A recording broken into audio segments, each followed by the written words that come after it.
El perfil de un profeta, por el presidente Hugh B. Brown de la primera presidencia, tomado de la Conferencia General de octubre de 1967. Mis hermanos, que sois miembros de la Iglesia de Jesucristo de los Santos de los Últimos Días, y los que sois miembros de otras iglesias o de ninguna, todos los que tal vez estéis escuchando los discursos de esta conferencia, os saludo y os doy la bienvenida como mis hermanos, porque creo en la paternidad universal de Dios y por consecuencia en la hermandad del hombre. Me gustaría agregar mi apoyo y dar testimonio a la declaración de que el Evangelio de Jesucristo, tal como fue enseñado por él y sus apóstoles en el meridiano de los tiempos, ha sido restaurada por Jesucristo en el estado de Nueva York en el año de 1830 y que la iglesia fue organizada por el profeta José Smith bajo su dirección. Me gustaría dar algunas razones de esta fe y tratar de justificar el hecho de que me haya hecho miembro de esta iglesia. Quizá pueda hacerlo mejor si me refiero a una entrevista que tuve en Londres en 1939, inmediatamente antes de comenzar la Segunda Guerra Mundial. En tal oportunidad me presentaron a un prominente caballero inglés, miembro de la Cámara de los Comunes, que había sido anteriormente uno de los jueces de la Corte Suprema de Inglaterra. En nuestra conversación sobre diversos temas hablamos de economía, leyes, política, relaciones internacionales, guerra y frecuentemente de religión. Un día me llamó por teléfono, pidiéndome si podía acudir a su oficina para explicarle algunos aspectos del Evangelio. Me dijo: pienso que la guerra es inminente. En tal caso usted tendrá que regresar a su país y posiblemente no volveremos a vernos otra vez. Esto fue toda una profecía. Cuando llegué a su oficina manifestó que algunas cosas que le había dicho anteriormente le dejaron intrigado. Me pidió que preparara un alegato sobre el mormonismo y lo tratara con él como si fuera un problema legal. Dijo: usted me ha dicho que cree que José Smith fue un profeta, y también me ha dicho que cree que Dios el Padre y Jesús de Nazaret aparecieron a José Smith. No puedo entender cómo un abogado y procurador canadiense como usted puede aceptar tan absurdas declaraciones. Lo que me dice sobre José Smith parece fantástico, pero desearía que tomara 3 días, por lo menos, para preparar un resumen de sus creencias y me permite examinarlo y hacerle algunas preguntas. Le contesté que había estado preparando un resumen como me había solicitado por aproximadamente 50 años, y que procediéramos de una vez y tuviéramos un examen para el descubrimiento, lo cual en pocas palabras es un careo entre las partes opuestas en un pleito legal, donde el demandante y el demandado con sus abogados presentan sus reclamos respectivos y tratan de encontrar el medio por el cual llegar a un común acuerdo, economizando tiempo de esta forma tanto a la corte como a los participantes del juicio. Le dije que tal vez podríamos encontrar un lugar común en donde podríamos discutir mis ideas fantásticas. Asintió rápidamente y continuamos con nuestro examen para el descubrimiento. En el breve tiempo de que ahora dispongo, solo puedo daros un condensado resumen de nuestra discusión que duró 3 horas. Comencé preguntándole: Señor, ¿puedo proceder asumiendo que usted es cristiano? Sí, soy cristiano. ¿Cree usted en la Biblia, es decir, en el Antiguo y el Nuevo Testamento? Por supuesto. ¿Cree en la oración? Sí. ¿Dice usted que mi creencia de que Dios habló al hombre en esta dispensación es absurda y fantástica? Para mí lo es. ¿Cree usted que Dios habló con alguien alguna vez? O sí, a través de la Biblia toda encontramos evidencias de ello. ¿Habló él con Adán? Sí. ¿Habló él con Enoc, Noé, Abraham, Moisés, Jacob, José y otros profetas antiguos? Sí, creo que habló con cada uno de ellos. ¿Cree usted que al aparecer Jesucristo sobre la tierra cesó todo contacto entre Dios y el hombre? No, por el contrario, dicha comunicación alcanzó su apogeo, su punto culminante en esta época. ¿Cree usted que Jesús de Nazaret fue el Hijo de Dios? Sí.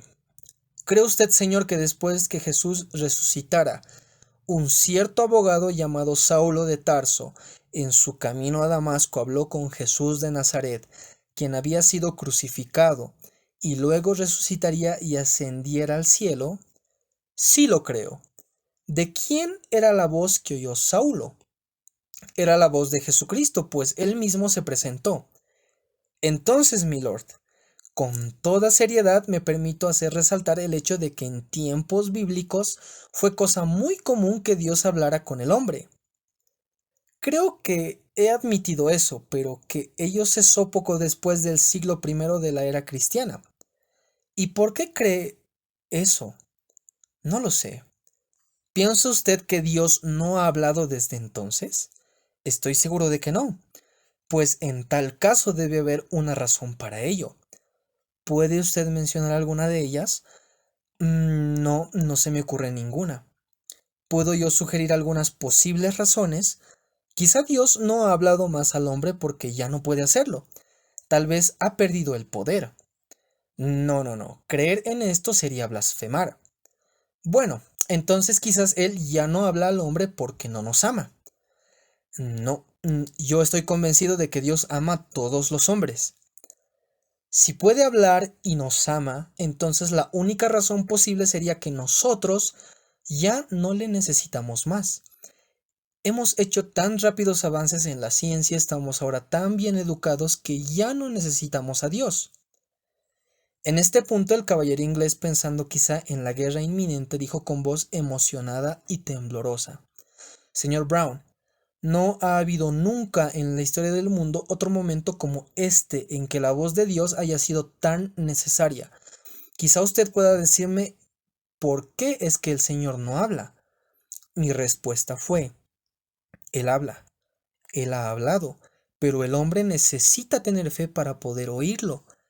Entonces pasamos a tratar acerca de lo que yo llamaría el perfil de un profeta.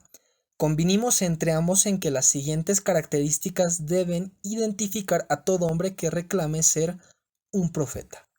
Número 1.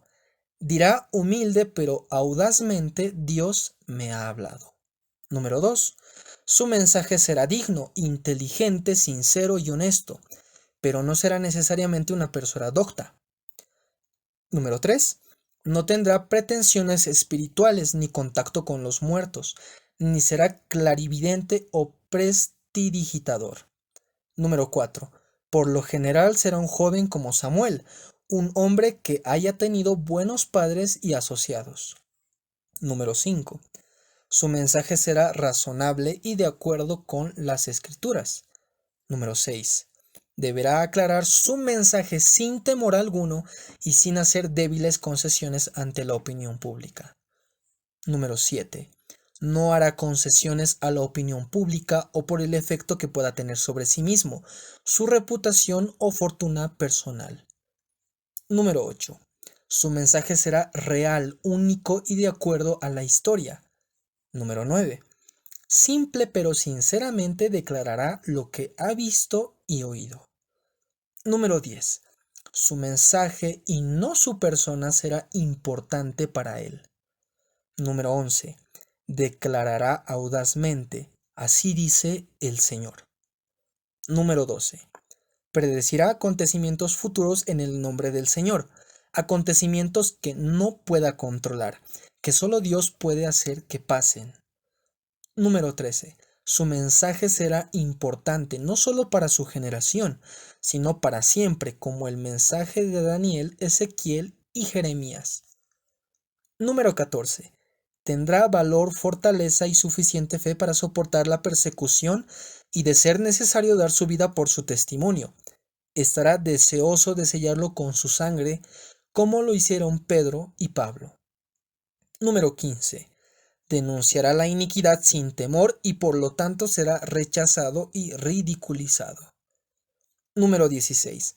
Hará cosas sobrehumanas, cosas que solo un hombre inspirado de Dios podría hacer. Número 17.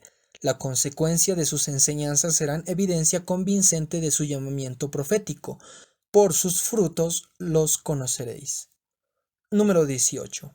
Su palabra y su mensaje lo sobrevivirán. Y número 19, sus enseñanzas deberán coincidir estrictamente con las Escrituras, y aún sus mismas palabras y escritos serán escritura, porque nunca la profecía fue traída por voluntad humana, sino que los santos hombres de Dios hablaron siendo inspirados por el Espíritu Santo. José Smith fue el primer hombre, desde el martirio de los apóstoles de Jesucristo, en declarar lo que los profetas han dicho, que Dios le había hablado. Yo creo que fue un profeta de Dios porque dio a este mundo algunas de las revelaciones más grandes de todos los tiempos. Creo que fue un profeta de Dios porque predijo muchas cosas que han ocurrido, cosas que solamente Dios podría hacer que sucedieran. Juan, el discípulo amado de Jesús, declaró: el testimonio de Jesús es el espíritu de la profecía. Si José Smith tenía el testimonio de Jesús, tenía el espíritu de profecía, y si tenía el espíritu de profecía, era un profeta. Tal como lo destaqué ante mi amigo, quiero destacar ante vosotros también que, al igual que cualquier otro profeta, José Smith tuvo el testimonio de Jesús. Como los apóstoles de la antigüedad, él vio al Señor y le oyó hablar, y aún dio su vida por este testimonio. Creo que José Smith fue un profeta verdadero porque hizo muchas cosas sobrehumanas. Una de ellas fue traducir el Libro de Mormón. Algunas personas no aceptan esto, pero os aseguro que él, al traducir el Libro de Mormón, hizo algo sobrehumano. Desafío a cualquiera a que emprenda la tarea de escribir la historia de los antiguos habitantes de América, y al hacerlo como él lo hizo sin tener material informativo. Debe incluir 54 capítulos acerca de guerras y sus consecuencias, 21 capítulos sobre historia, 55 capítulos en cuanto a visiones y profecías, y estas deben coincidir meticulosamente con la Biblia. Deberá escribir 71 capítulos sobre doctrina y exhortaciones. Aquí también se debe comparar cada declaración con las Escrituras, o la obra podrá ser fraudulenta.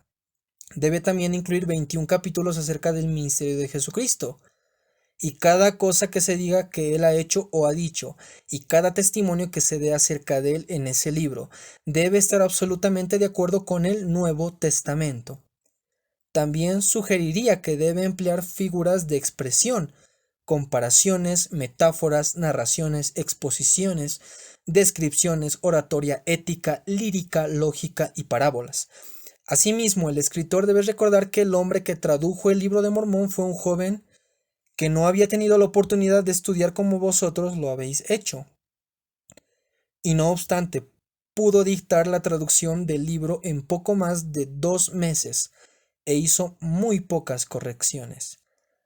Por más de 100 años, algunos de los más destacados literatos y eruditos del mundo han estado tratando de probar mediante la Biblia que el Libro de Mormón es falso, pero ninguno de ellos ha sido capaz de demostrar que algo que José Smith haya escrito esté en contradicción con las Escrituras, con la Biblia y la palabra de Dios. El Libro de Mormón no solamente declara en la portada que su propósito es convencer al judío y al gentil de que Jesús es el Cristo, el eterno Dios, sino que además esta verdad es la esencia de su mensaje. En tercera Nefi está escrito que la multitud se acercó y metieron sus manos en su costado, y palparon las marcas de los clavos en sus manos y en sus pies, y dieron testimonio de que él era aquel de quien los profetas habían escrito. José Smith emprendió y llevó a cabo otras tareas sobrehumanas. Entre ellas deseo anotar las siguientes. Organizó la Iglesia. Cabe destacar que ninguna constitución hecha por hombres ha permanecido más de 100 años, sin que haya sufrido enmiendas o modificaciones. La ley básica o constitución de la Iglesia jamás ha sido alterada. Emprendió la tarea de llevar el mensaje del Evangelio a todas las naciones, lo cual es una tarea sobrehumana que aún se está desarrollando. Accedió por mandamiento divino a congregar a miles de personas en Sion. Estableció la obra vicaria por los muertos y edificó templos para tal fin. Prometió que ciertas señales seguirían a los que creyeran, y hay miles de testigos dispuestos a certificar que esta promesa se ha cumplido. Le dije a mi amigo: Milord, no puedo entender cómo puede usted decir que mis creencias son fantásticas. Tampoco puedo comprender cómo pudo haber cristianos que, aun reclamando creer en Cristo, persiguieran y mataran a un hombre que solo se proponía probar la veracidad de las cosas que ellos mismos estaban declarando creer, específicamente que Jesús es el Cristo. Podría comprender que le hubieran perseguido si él hubiera dicho, yo soy el Cristo, o no hay Cristo. En tal caso, los que creían en Cristo habrían estado algo justificados al oponerse a él. Pero lo que José Smith dijo fue, os declaro a quien proclamáis servir. El joven profeta declaró a sus contemporáneos, vosotros decís que creéis en Jesucristo. Yo os testifico haberle visto y hablado con él. Él es el Hijo de Dios. ¿Por esto me perseguís? Parafraseando lo que dijo Pablo en Atenas, al que vosotros adoráis, pues sin conocerle, es a quien yo os anuncio. José Smith les dijo a los cristianos de su época, vosotros proclamáis creer en Jesucristo, yo testifico que lo vi y hablé con él. Él es el Hijo de Dios, el Redentor de este mundo. ¿Por qué me perseguís por eso? Cuando salió de la arboleda donde había tenido la visión, había aprendido por lo menos 4 verdades fundamentales y las anunció al mundo. Primero, que el Padre y el Hijo son individuos distintos y separados. Segundo, que el canon de las Escrituras no estaba completo. Tercero, que el hombre fue creado a la propia imagen corporal de Dios. Y cuarto, que las vías de comunicación entre los cielos y la tierra estaban ahora nuevamente abiertas y que la revelación era reanudada. El juez permaneció sentado y escuchó atentamente. Hizo algunas preguntas muy importantes e inquisidoras, y al final dijo, Señor Brown, me gustaría saber si su gente reconoce la importancia de su mensaje. ¿La aprecia usted mismo? También dijo, si lo que usted acaba de explicar es verdad, es el mensaje de mayor importancia dado al mundo, desde que los ángeles anunciaron el nacimiento de Jesucristo. Este que hablaba era un juez, un gran estadista, un hombre inteligente. Él arrojó al aire un desafío. ¿Apreciáis vosotros la importancia de lo que decís? Y agregó, quisiera que fuera cierto, espero que sea verdad. Dios sabe que debiera serlo. Agradecería a Dios sí, y se emocionó al decirlo. Un hombre ha aparecido realmente sobre la tierra diciendo, así dice el Señor. Nunca más volvimos a vernos con este gran hombre. He mencionado muy brevemente algunas de las razones por las cuales creo que José Smith fue un profeta de Dios. Pero aún reforzando mi exposición, quiero daros desde el fondo mismo de mi corazón mi testimonio revelado por el Espíritu Santo de que José Smith fue un profeta de Dios.